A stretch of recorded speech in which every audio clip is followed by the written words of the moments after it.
तो भाई लोगों, बात यह है कि बहुत दिनों बाद आज मैं ये लॉन्ग वीडियो बना रहा हूं क्योंकि बात बहुत ज्यादा सीरियस है। बात है हमारे इंडियन एयरफोर्स के जवानों की, क्योंकि एक बहुत बड़ी खबर आसाम से ये आ रही है कि आसाम के जोरहाट में हमारा एक इंडियन एयरफोर्स का प्लेन AN-32 क्रैश हो चुका है, जिसमें हमारे 5 इंडियन एयरफोर्स के जवान शहीद हो चुके हैं। खबरों में ऐसा बताया जा रहा है कि ये जो प्लेन क्रैश हुआ है ये टेक्निकल फॉल्ट की वजह से हुआ है। जब इंडियन एयरफोर्स का ये जहाज AN-32 लैंड होने की कोशिश कर रहा था, उस वक्त लैंडिंग के वक्त ही ये क्रैश हो गया और ये हादसा हो गया। लेकिन दोस्तों, मैं आपको बता दूं कि कहानी इतनी ज्यादा सिंपल नहीं है। कुछ ऐसी ऐसी सच्चाइयां, कुछ ऐसे फैक्ट जो आपको जानने एज एन इंडियन बहुत ज्यादा जरूरी है, वो आज मैं इस वीडियो में आप लोगों को बताऊंगा। वीडियो को एंड तक जरूर देखिएगा, बहुत ही इंपॉर्टेंट आज का ये वीडियो आप लोगों के लिए होने वाला है। अगर मैं शहीद हुए जवानों की बात करूं तो उसमें से 2 अग्निवीर थे, अग्निवीर दानिश आलम और अग्निवीर खिमारन कुमावत। अग्निवीर यानी कि वो जवान जो नई स्कीम के तहत अभी अभी एयरफोर्स में शामिल हुए थे, और 3 हमारे सीनियर ऑफिसर्स थे, squadron leader Prashant Singh, flight lieutenant Shubham Kumar और सार्जेंट जितेंद्र शर्मा। अब यहाँ पे दोस्तों एक बहुत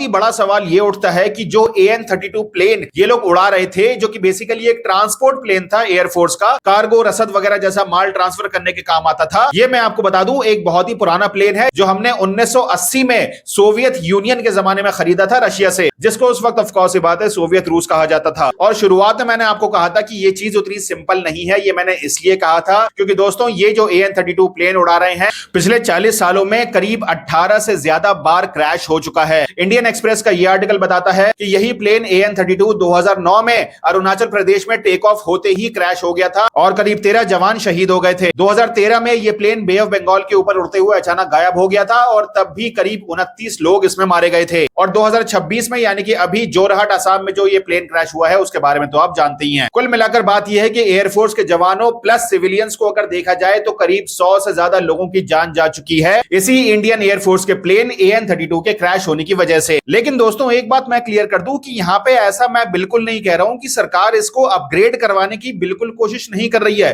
बिल्कुल कोशिश कर रही है। लेकिन जैसा मैंने आपको बताया कि ये प्लेन हमने रशिया से खरीदा था और रशिया यूक्रेन के वॉर की वजह से इस प्लेन के पार्ट्स इंपोर्ट करना इंडिया में बहुत ज्यादा मुश्किल है, जिस वजह से इस प्लेन का अपग्रेड प्रोग्राम काफी हद तक डिले हो चुका है। लेकिन दोस्तों कुल मिलाकर बात यही आ जाती है कि जब भी ये सारे सरकारी और एडमिनिस्ट्रेटिव काम इतने ज्यादा डिले हो जाते हैं, इतने ज्यादा लंबे खिंच जाते हैं, हमारे हिंदुस्तानियों को, हमारे हिंदुस्तान के एयरफोर्स के, हमारे इंडियन आर्मी के पर्सनल्स को और हमारी आम जनता को उसकी कीमत चुकानी पड़ती है। मतलब आप खुद सोच के देखो ना यार कि उन 5 जवानों की क्या गलती थी यार। ना कोई वॉर चल रही थी, ना कुछ हो रहा था। जैसा कि मैंने आपको बताया कि ये सिर्फ एक ट्रांसपोर्ट प्लेन था, वो उन जवानों को लेकर जा रहा था और लैंड होते वक्त ये क्रैश हो गया। और इसीलिए सबसे बड़ा और सबसे इमोशनल सवाल लोग सोशल मीडिया पे यही उठा रहे हैं कि नए प्लेन्स जब तक हमारे पास नहीं आ जाते, आखिर और कितने हमारे वीर जवानों को ऐसे कुर्बानी देनी पड़ेगी। एंड में दोस्तों मैं सिर्फ यही कहूंगा कि मैं दिल से सल्यूट करता हूं उन सारे जवानों को जो इस प्लेन क्रैश में शहीद हुए। अल्लाह ताला उनके परिवार वालों को, उनकी फैमिली वालों को सब्र अता फरमाए।